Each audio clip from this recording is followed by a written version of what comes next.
जय हिंद दोस्तों, रक्षित खन्ना के इस चैनल में आपका स्वागत है।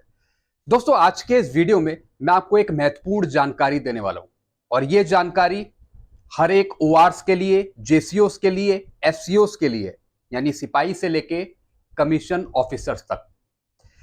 दोस्तों, एक पेंशनर हैं जिन्होंने मुझे कमेंट किया, यानी इन्होंने मुझे बताया कि सर एक सर्कुलर है 547, इसके अकॉर्डिंग मुझे अभी तक एरियर नहीं मिला और ये पूछ रहे हैं कि 547 सर्कुलर है क्या।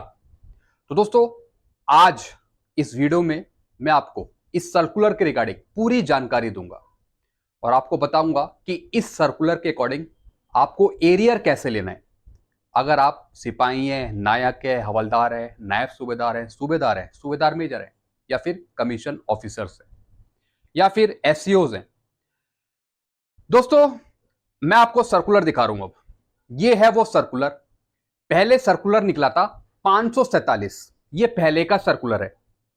लेकिन बाद में एक और सर्कुलर आया 13/10/2016 को 568, और जो पेमेंट हुआ पेंशनर को वो इस सर्कुलर के अकॉर्डिंग हुआ।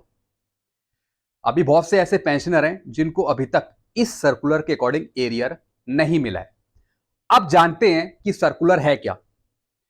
जैसा कि आप सब्जेक्ट देख रहे हैं, इसका विषय देख रहे हैं, revision of pension of pre 2006 pensioner, जेसीओस ORs and commission officers, delinking of qualifying service of 33 year for revise pension. जैसा आपको पता है, पहले पेंशन कैलकुलेट होती थी 33 ईयर्स पे, बाद में 1/1/2006 के बाद इसे 50% कर दिया गया। तो ये उसी का पैसा है। अब ये फायदा मिलेगा किसे? ये फायदा उन ओआरस को, उन जेसीओस को मिलेगा जो 1/1/2006 से पहले आए हैं। काफी पेंशनर्स को मिल भी गया है, लेकिन अभी भी ऐसे बहुत से पेंशनर छूट गए हैं जिनको अभी तक नहीं मिला है इस सर्कुलर के अकॉर्डिंग। पहले क्या होता था, जैसे कोई हवलदार है, मान लेते हैं 24 साल सर्विस करके आया, तो उसको 5 साल का वेटेज देते थे। वेटेज तो दे दिया तो 29 साल सर्विस हो गई। फिर क्या करते थे, 4 साल की उसकी पेंशन कटौती कर ली। तो इस तरीके से चलता था, वेटेज सिस्टम चलता था।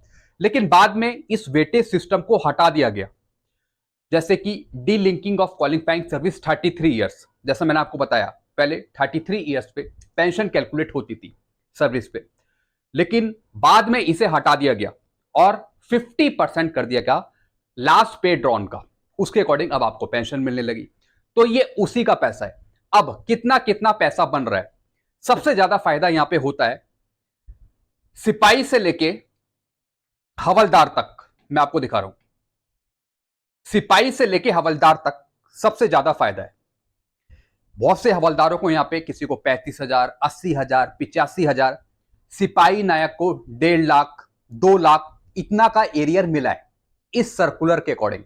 लेकिन जानकारी नहीं होने की वजह से काफी पेंशनर्स इससे वंचित रह गए हैं, उनको मिल ही नहीं पाया। तो दोस्तों, अगर आपको भी नहीं मिला है इस सर्कुलर के अकॉर्डिंग, तो आप फिर कार्रवाई कर सकते हैं। दोस्तों, अब आपको कार्रवाई कैसे करनी है, कैसे आपको एरियर लेना है इस सर्कुलर के अकॉर्डिंग। दोस्तों, इस सर्कुलर के अकॉर्डिंग आपको एरियर लेने के लिए सीपीपीसी या फिर बैंक, या फिर जिन पेंशनर का स्पर्श पे माइग्रेशन हो गया उनको स्पर्श से बात करनी पड़ेगी इस सर्कुलर के रिगार्डिंग। क्योंकि दोस्तों, ये जो सर्कुलर है हर एक सीपीपीसी को, पे एंड अकाउंट ऑफिस को, सीडीए को, पीसीडीए को, सारे मैनेजर को, सीपीपीसी के सबको पहुंचा दिया गया था पहले। तो इसलिए इसमें रिकॉर्ड कुछ नहीं करेगा। अगर आप ये सोच रहे हो कि आप रिकॉर्ड के थ्रू कार्रवाई करें, नहीं, इसमें रिकॉर्ड का कुछ काम नहीं है। जो काम करेंगे वो करेंगे सीपीपीसी, बैंक या फिर स्पर्श, वही आपको पेमेंट करेंगे। क्योंकि इस सर्कुलर के अकॉर्डिंग हर एक बैंकों को, सीपीपीसी को ये साफ इंस्ट्रक्शन थे कि आप पेंशनर को इस सर्कुलर के अकॉर्डिंग एरियर दें, जिसका सब्जेक्ट है 33 ईयर्स ऑफ क्वालिफाइंग सर्विस, यानी डी लिंकिंग का पैसा। तो इसके लिए आप अपने बैंक, सीपीपीसी या फिर स्पर्श से कांटेक्ट करेंगे, यानी जहां से आप पेंशन ले रहे हैं, जो आपका पेंशन डिसबर्सिंग एजेंसी है, वहां से आप कांटेक्ट करेंगे।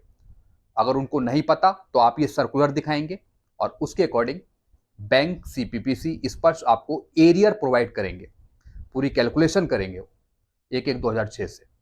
तो इसका पैसा है। तो इस तरीके से आप कार्यवाही कर सकते हैं। अगर आपको कोई दिक्कत होती है या अगर आपको मिल नहीं पाता या फिर आप आगे प्रोसेस नहीं कर सकते तो आप फिर हमसे कांटेक्ट कर सकते हैं या आप नीचे मुझे कमेंट भी कर सकते हैं। तो दोस्तों मैं आपको गाइड करूंगा कि किस तरीके से इस सर्कुलर के अकॉर्डिंग आपको पेमेंट मिलेगा एरियर के रूप में। हर एक को मिलना ही है, चाहे सिपाही हो, नायक हो, हवलदार हो। मतलब ज्यादा पैसा तो सिपाही से लेके हवलदार तक को मिलेगा, बाकी नायब सूबेदार, सूबेदार उनको थोड़ा कम कम मिलेगा, लेकिन मिलेगा जरूर। अगर आपको मिल गया तो वेल एंड गुड, कोई दिक्कत की बात नहीं। लेकिन अगर नहीं मिला तो फिर आप इस सर्कुलर के अकॉर्डिंग जा सकते हैं। तो दोस्तों इस सर्कुलर के अकॉर्डिंग पेमेंट मिलना है पेंशनर को, ORJCOs को, जो 2006 से पहले आए हैं। यानी ये पैसा है डी लिंकिंग ऑफ 33 ईयर्स, यानी डी लिंक कर दिया। जैसे पहले 33 ईयर्स पे पेंशन कैलकुलेट होती थी तो उसको हटा दिया, डी लिंक कर दिया और फिर बाद में 50% पे ले आए, लास्ट बेसिक का 50% पे। तो जो बीच का डिफरेंस है उसी का ये पैसा है। और दोस्तों इसके आधार पे भारत सरकार ने भी एक लेटर निकाला था, ministry of defence, department of ex serviceman welfare की तरफ से। यह निकाला था 30 सितंबर 2016 को। तो उसी के आधार पे यहां पे ये पैसा मिलना है, क्योंकि बाद में वेटेज भी हटा दिया गया जिसके कारण सारी चीजें बदल गई। तो दोस्तों ये पैसा है जो आपको मिलना है और इसकी कुछ सेपरेट टेबल्स भी है। मैं आपको टेबल भी दिखा रहा हूं। आर्मी की अलग है, एयरफोर्स की अलग है और नेवी की अलग है। ये मैंने यहां पे लगा रखी है आर्मी की। Rate of minimum guaranteed service pension and ordinary family pension in respect of pre 1/1/2006 pensioner with effect from 1/1/2006 army. तो इसके अकॉर्डिंग पेंशनर्स को लाभ मिलना है, एरियर मिलना है। पेंशन नहीं बढ़ेगी, आप कहीं ये सोच रहे हो कि आपकी पेंशन बढ़कर मिलेगी। एरियर मिलना है पुरानी क्वालिफाइंग सर्विस के आधार पे जो डीलिंक कर गई थी 33 ईयर्स पे, उसका पैसा है ये। कईयों को 1/1/2006 से 2009 तक मिला है, कईयों को OROP 1 रिलीज होने तक मिला है पैसा, कई पेंशनर को। तो इसमें सिपाही से लेके और जो JCOs हैं और जो कमीशन ऑफिसर्स हैं उनको यहां पे फायदा मिलना है delinking of qualifying service of 33 years का। जो पहले वेटेज मिलता था ना आपको रैंक पे, पेंशन पे, उसके आधार पर ही पेंशन कैलकुलेट होती थी। लेकिन वेटेज देके जो क्वालिफाइंग सर्विस पूरी करते थे पेंशन देने के लिए, बाद में किसी की 4 साल कम कर दी, किसी की 5 साल कम कर दी। तो इस तरीके से पेंशन कैलकुलेट करते थे।